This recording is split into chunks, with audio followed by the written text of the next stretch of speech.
के साथ आप सबसे मुखातिब हूं मैं हिना जुबैर।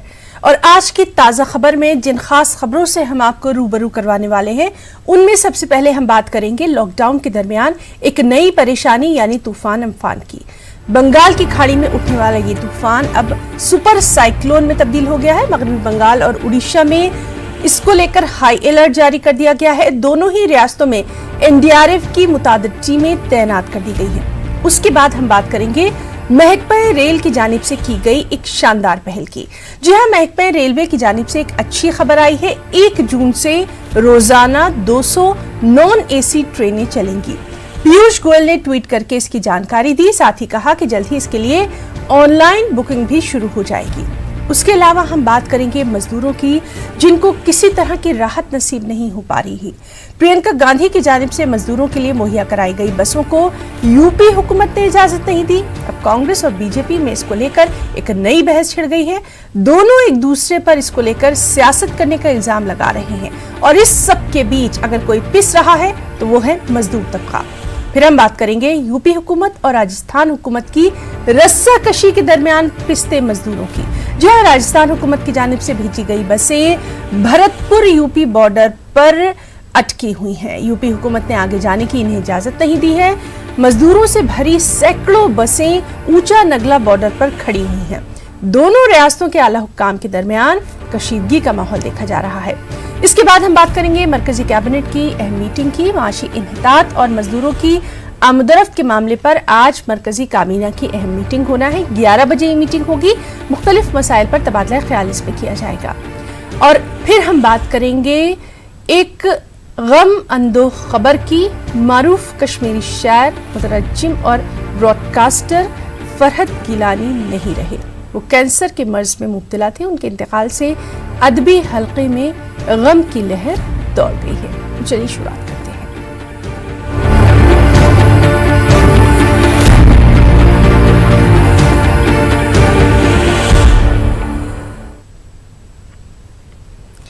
महकमा रेलवे की जानिब से एक अच्छी खबर है। 1 जून से रोजाना 200 नॉन एसी ट्रेनें चलेंगी। पीयूष गोयल ने ट्वीट करके इसकी जानकारी दी है। उन्होंने कहा कि जल्द ही इसके लिए ऑनलाइन बुकिंग शुरू की जाएगी।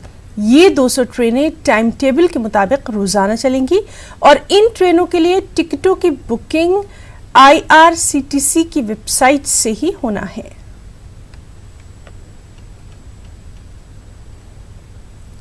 और चलिए हम सीधे रुख करेंगे हमारे नुमाइंदे अनिल का।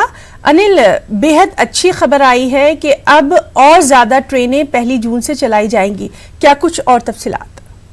जी, मैं आपको बता दूं कि जैसे भारतीय रेलवे ने 200 गैर वातानुकूलित द्वितीय श्रेणी की ट्रेन चलाने की बात कही है।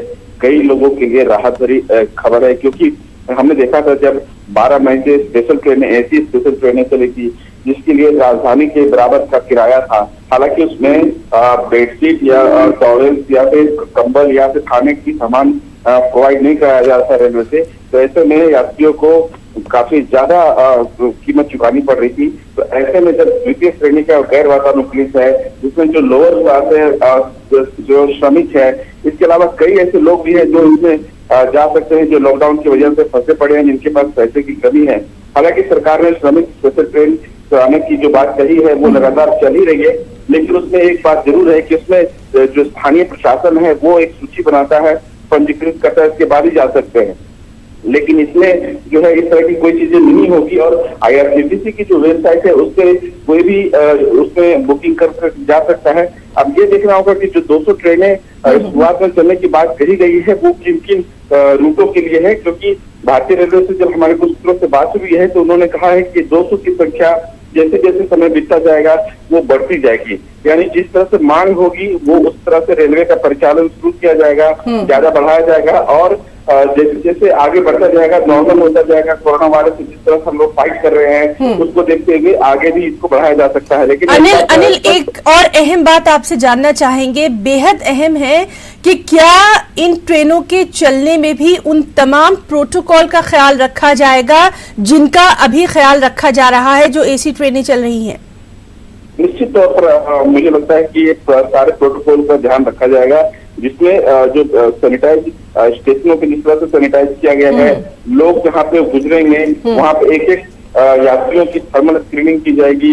इसके अलावा हर एक यात्री को मास्क पहनना होगा। इसके अलावा या तो मास्क पहने या फिर किसी भी कपड़े से, गमछा हो, टॉवेल हो, रुमाल हो, उसे फेस रखना होगा। इसके अलावा जो भी जाएंगे अंदर उनको प्रॉपर अपनी पूरी जानकारी देनी होगी कि कहाँ से कहाँ जा रहे हैं, उनका फोन क्या है, पता क्या है, ताकि जिस गंतव्य स्थान तक वो जाना चाहते हैं उस संबंधित राज्य को उसकी पूरी जानकारी दी जा सके। और उसकी जिस तरह से राज्य सरकार की जो प्रावधान होंगे, नियम होंगे, उसके अनुसार अगर क्वारंटाइन के किए जाना है तो क्वारंटाइन भी किया जा सकता है। इस तरह से तमाम चीजें व्यवस्थाएं की जाएगी ताकि जो कोरोना का फैलाव है उसको रोका जा सके। जी अनिल, और सबसे अहम बात यह भी है कि इन तमाम चीजों की जानकारी जो है वो बहुत ज्यादा पारदर्शी रखना होगी, वरना कल जिस तरह से हमने देखा कि मुंबई में, बांद्रा में जो मजदूरों की भीड़ उमड़ आई थी, उस तरह के हालात पैदा ना हो, या फिर गाजियाबाद में जिस तरह से मजदूरों की भीड़ उमड़ आई थी। जी मैं आपको बताना चाहूंगा उस तरह की स्थिति इस ट्रेन में नहीं बनने जा रही है, क्योंकि ये जो ट्रेन होगी गैर वातानुकूलित आरक्षित ट्रेन है। यानी कि जब तक टिकट आपको कंफर्म नहीं हो जाता, जब तक टिकट आपको सीट अलॉट नहीं हो जाता, तब तक आप उस ट्रेन में आप नहीं चढ़ सकते। दूसरी बात, आरएसी का प्रावधान मेरे ख्याल से नहीं होगा। जिस तरह से हमने एसी ट्रेन के लिए देखा है, एसी स्पेशल ट्रेन के लिए आरएसी का प्रावधान इसलिए भी नहीं होगा क्योंकि सोशल डिस्टेंसिंग मेंटेन करना है। तीसरी बात ये होगी कि जो ड्यूरेशन होता है रिजर्वेशन का, वो हमने देखा एसी स्पेशल में 7 दिन का था, तो हो सकता है कि इसमें भी 7 दिन का और 1 जून से चलाने की व्यवस्था की जा रही है। तो संभव है कि 24 तारीख से इसकी भी रिजर्वेशन शुरू कर दी जाए। तो ऐसे में अभी देखना होगा कि गाइडलाइन रेलवे की तरफ से क्या कुछ आता है, लेकिन उस तरह की योग की स्थिति नहीं होगी। इसी स्पेशल ट्रेनों में भी हमने देखा कि वेटिंग नहीं दिया जा रहा है। हालांकि इसमें इस प्रावधान किया जा सकता है, द्वितीय श्रेणी की जो गैर वातानुकूलित ट्रेन है ये, उसमें ये किया जा सकता है कि इसमें 200 के आसपास की वेटिंग दी जा सकती है कि अगर कोई किसी कारण से कैंसिल कराता है तो वेटिंग वाले को दिया जा सके। हालांकि आरएसी का कोई प्रावधान नहीं होगा जैसा कि मुझे लग रहा है। तीसरी बात मैं आपको ये बताना चाहूंगा कि वेटिंग लिस्ट कम से कम 200 करने का प्रावधान हो सकता है, क्योंकि भारतीय रेलवे के सर्कुलर में ये उल्लिखित है कि कम से कम द्वितीय श्रेणी की जो ट्रेनें होंगी वो 200 तक वेटिंग लिस्ट दिया जा सकता है, क्योंकि एसी स्पेशल ट्रेन में अभी तक किसी भी तरह का वेटिंग लिस्ट का प्रावधान नहीं है। अब जो रूट है उसको लेकर के सबसे अहम है कि किन किन रूटों के लिए है, क्योंकि जो श्रमिक हैं, जो छात्र हैं, पर्यटक है। जी तो बहरहाल रेलवे की तरफ से बेहद अच्छी कोशिश। बहुत बहुत शुक्रिया अनिल आपका तमाम तफसीली जानकारी के लिए।